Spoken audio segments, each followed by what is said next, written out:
নমস্কার, আপনাদের প্রত্যেককে ইংলিশ টিউশনে সুস্বাগতম। আজ আমি অ্যাপ্রোপ্রিয়েট প্রিপোজিশন নিয়ে আলোচনা করব।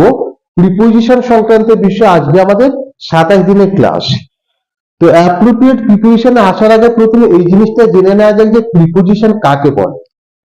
যে শব্দ নাউন বা প্রোনাউনের আগে বসে নাউন বা প্রোনাউনের সঙ্গে বাক্যের অন্যান্য শব্দের একটা সম্পর্ক স্থাপন করে, একটা সেতু বন্ধন হিসেবে কাজ করে, তাকে প্রিপোজিশন বলে। এবার অ্যাপ্রোপ্রিয়েট প্রিপোজিশন কি? কতগুলো পার্টস অফ স্পিচ রয়েছে, যেমন নাউন, ভার্ব, অ্যাডভার্ব, সেগুলোর পরে শুধুমাত্র কিছু নির্বাচিত প্রিপোজিশনই বসে। সেই প্রিপোজিশন ছাড়া আর অন্য কোনো প্রিপোজিশন বসে না। এইগুলোকে বলা হয় অ্যাপ্রোপ্রিয়েট প্রিপোজিশন, মানে একটা শব্দের পরে শুধুমাত্র সেই প্রিপোজিশনটাই বসবে। আজকে আমি প্রিপোজিশনের যেগুলো নিয়ে আলোচনা করব সেগুলো হলো মূলত নাউনের পরে যে প্রিপোজিশন গুলো বসে, মানে প্রথম শব্দটা হলো নাউন, তারপরের শব্দগুলো হলো প্রিপোজিশন। এবার কিছু উদাহরণের সাহায্যে জিনিসটা বোঝা যাক। আচ্ছা, প্রথমে 1 নম্বর যে প্রিপোজিশনটা রয়েছে সেটা হলো বার টু, BAR, বার টু মানে বাঁধা। বারটা হলো একটা পার্টস অফ স্পিচ গতভাবে নাউন, এবং এরপরে সর্বদা টু প্রিপোজিশনটাই ব্যবহার করা হয়। বার টু এই প্রিপোজিশনটা বাংলা অর্থ হলো বাঁধা, মানে কোনো জিনিসে একটা একটা একটা বাঁধা, মানে কোনো জিনিসে একটা মানে বাঁধা পাওয়া। এখানে আবার উদাহরণটা দেখা যাক। উদাহরণটা বলছে অলসতা সাফল্যের বাঁধা। যদি কেউ কোনো জিনিসে অলসতা করে তাহলে সে কোনো ভালো জায়গাতে পৌঁছতে পারবে না। এটা যদি ইংরেজি ট্রান্সলেশনটা করা যায়, অলসতা ইংরেজি কি? ল্যাজিনেস, LAZI, ল্যাজিনেস ইজ এ, মানে ল্যাজিনেস মানে অলসতা হলো একটা বার টু মানে বাধা, অলসতা একটা বাধা, বার টু বাধা। কিসের ক্ষেত্রে? সাফল্যের ক্ষেত্রে। ল্যাজিনেস মানে অলসতা, ইজ এ বার টু, অলসতা হলো বাধা, কিসের বাধা? সাফল্যের।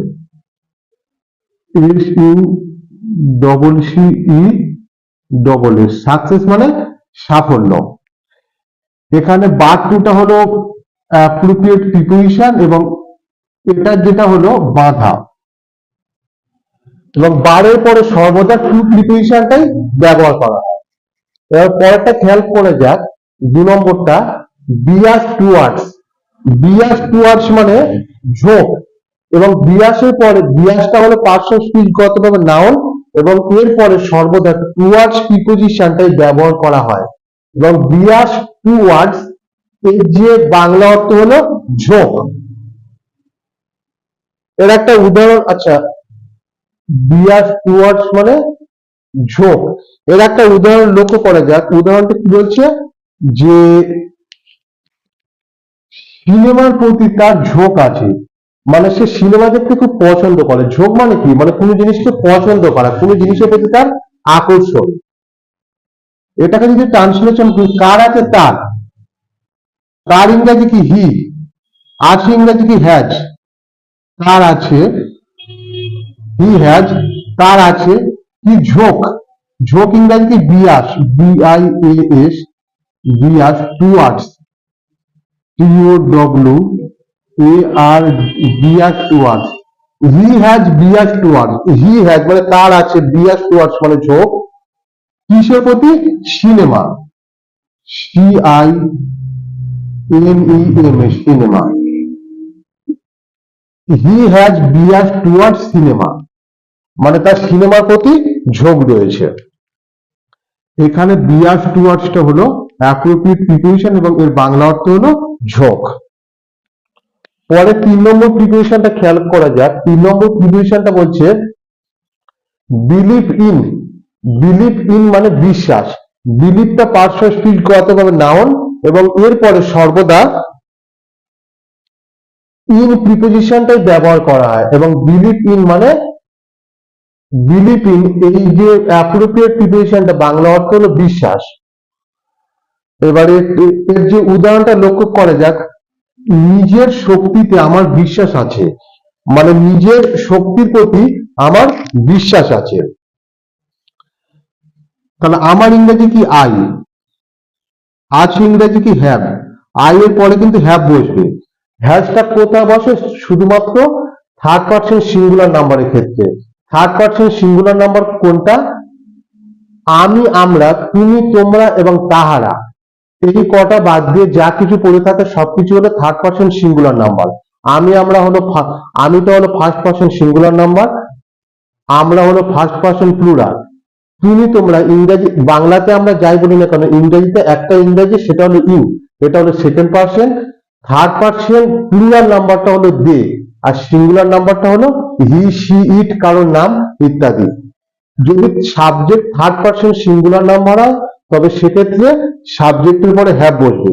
এখানে এটা যেহেতু ফার্স্ট পারসন, থার্ড পারসন নয়, তাই এখানে হ্যাভ বসেছে।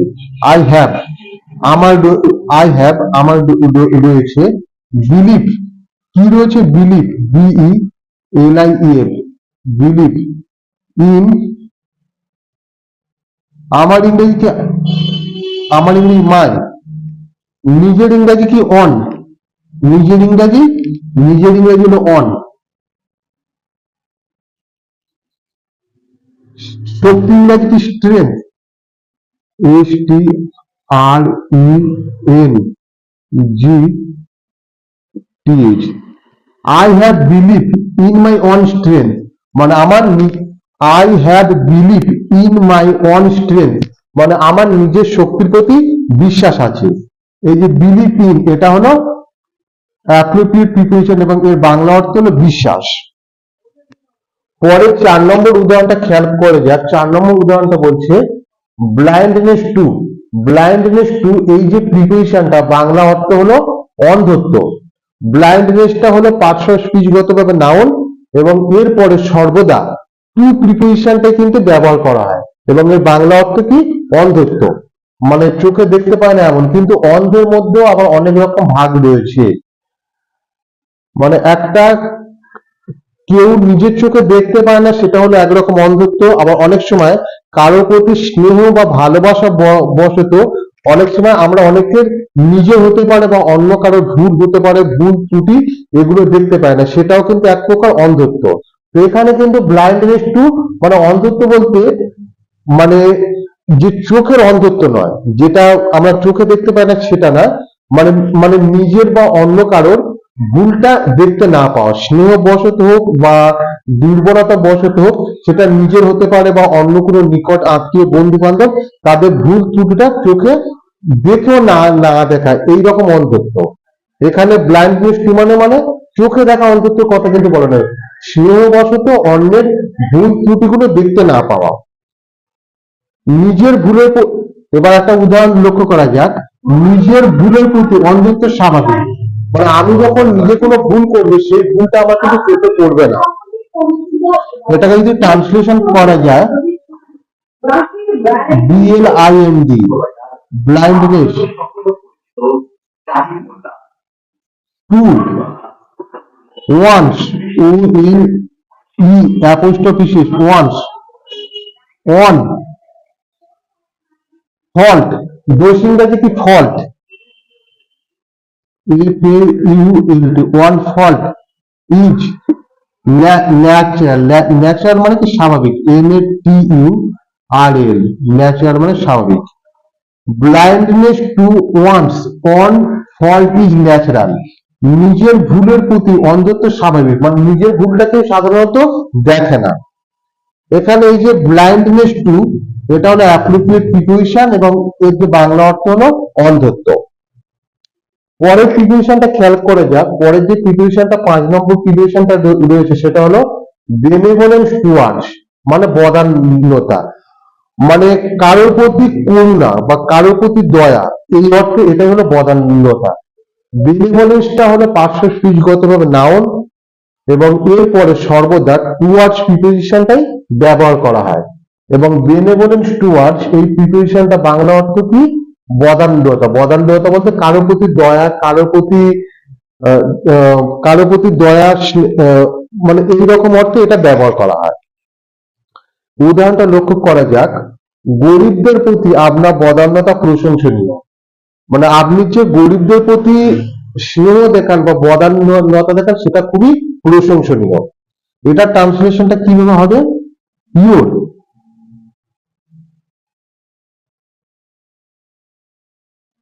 বেনেভোলেন্স, B N E, benevolence, V O V O L E N C, E N, your benevolence towards, TOWARDS, your benevolence towards. Your benevolence মানে তোমার বদান্যতা, টুয়ার্ডস মানে কাদের প্রতি? গরিব, towards the poor, towards the poor, poor মানে কি? গরিব, towards the poor, is is worthy, WORTHY, worthy মানে কি? যোগ্য, worthy of praise, PRAISE, worthy of praise মানে কি? প্রশংসার যোগ্য। গরিবদের প্রতি আপনার বদান্যতা প্রশংসনীয়। Your benevolence towards the poor is ওর্থি of praise, মানে গরিবদের প্রতি আপনার যে বদান্যতা সেটা সত্যি খুব প্রশংসনীয় বা খুব প্রশংসার দাবি রাখে। বেনেভোলেন্স টুয়ার্ডস মানে কি তাহলে? বদান্যতা, বদান্যতা। আজকের আমি পাঁচটা প্রিপোজিশন নিয়ে আলোচনা করলাম। আমাদের অন্যান্য ক্লাসে আরো প্রিপোজিশন নিয়ে আলোচনা করব। আমাদের ভিডিও সম্পর্কে যদি আপনাদের কোনো কিছু মতামত থাকে তাহলে নিচে কমেন্ট বক্সে লিখে অবশ্যই জানাবেন। ধন্যবাদ।